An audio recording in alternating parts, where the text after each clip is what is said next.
4 tips you should know as a Python developer. Tip number 1, swapping.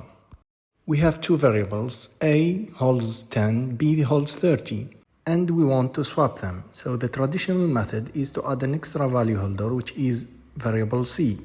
Put the value of A in C, value of B in A, and value of C in B. The efficient way to do that in Python is that we write A, B equals B, A. Tip number 2, how to extract max and min values from a set. So let's say that we have this set, numbers, and we want to extract the max value. Instead of doing the for loop, we have the functions max and min. Like we see in the video, print the max value and min value. Tip number 3, list comprehension.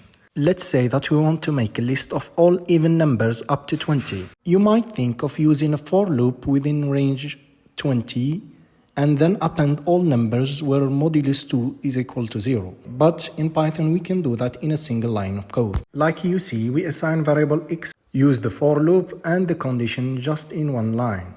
Tip number 4, list manipulation. We have this set, the square function, and we want the squares of these numbers. So instead of doing the loop, we can do that in one single line of code using the map. Add both the function and the set. This map function iterable returns a map rather than a list itself, so we need to call the built-in list method. Thank you all for listening.